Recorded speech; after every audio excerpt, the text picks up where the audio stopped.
Welcome sa Panlasang Pinoy! Ngayon ay magluluto tayo ng sinangag na kanin. Nakilala rin sa tawag na garlic fried rice. Ito yung mga ingredients na gagamitin natin para sa dish na to. Kailangan natin dito ng kanin.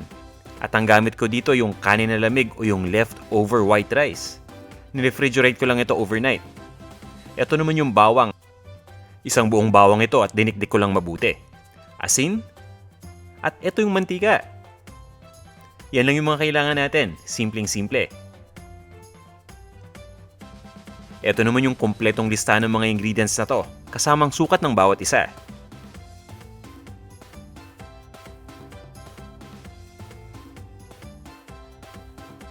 Umpisa na natin ang pagluto ng sinangag na kanin. Ito yung leftover natin na white rice. Gaya nga ng nasabi ko kanina na i-refrigerate na natin ito overnight. Nakakatulong na malaki para maghiwalay-hiwalay yung kanin kapag nire-refrigerate natin ito dahil lumalamig at yung starch hindi na nagiging ganun kadikit. Ito naman yung asin. So nilagay ko na dito yung asin at hahaluin lang natin itong mabuti. Sinisigurado lang natin dito na na-distribute na yung asin dito sa kanin. At mas maganda nga pala kung ang gamit nating kanin dito yung hindi malagkit masyado.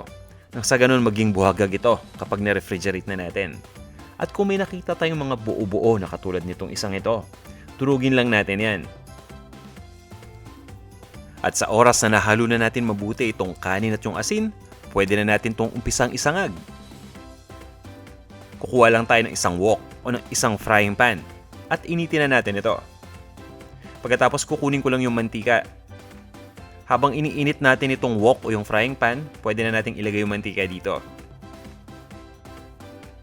At papainitin lang din natin itong mantika.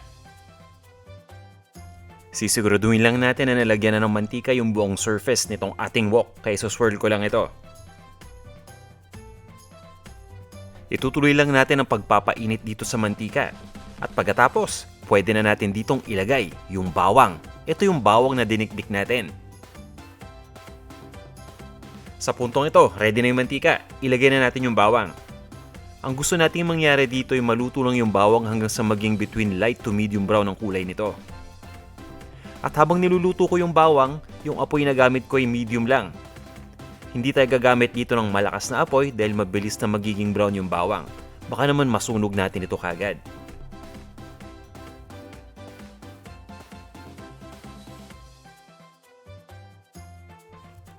Halos ready na tong bawang sa puntong ito.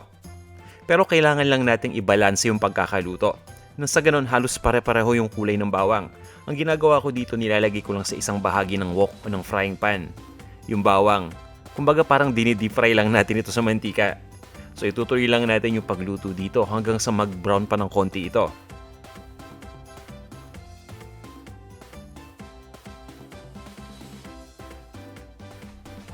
At ngayon naman, pwede na nating ilagay dito yung ating kanin.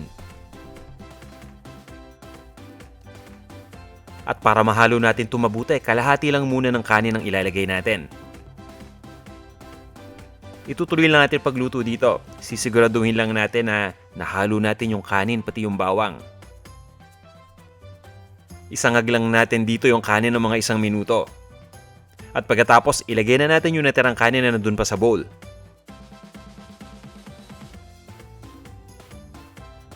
Ngayon ay ilagay na natin lahat ng kanin dito.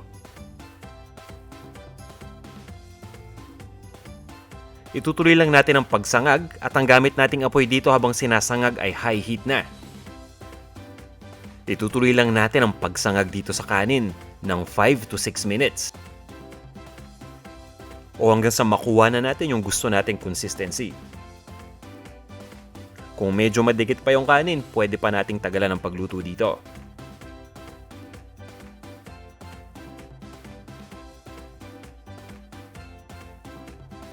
Kung mahilig naman kayo talaga sa bawang at kulang pa yung isang buong bawang dito sa ating garlic fried rice, pwede ninyong dagdagan ito ng garlic powder. Nasa sa inyo na kung gaano karami ang inyong ilalagay. Habang sinasangag natin itong kanin, siguraduhin lang natin na nahalo natin ito once in a while. Oo nga pala, mas maganda kung may iwasan natin itong i-press pababa gamit yung flat na bahagi ng ating spatula. nang sa ganun ay hindi ito makompress. Dahil kapag ginawa natin yon, kapag tinutulak natin pababa itong sinangag na kanin habang niluluto natin, magdidikit-dikit lang ito. Ngayon ay ready na tong ating sinangag. Ilagay na natin ito sa isang serving container. At iserve na natin.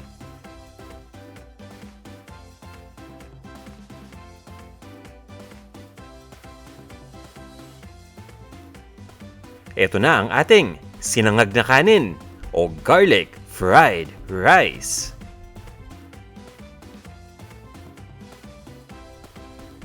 Tara, kain na tayo!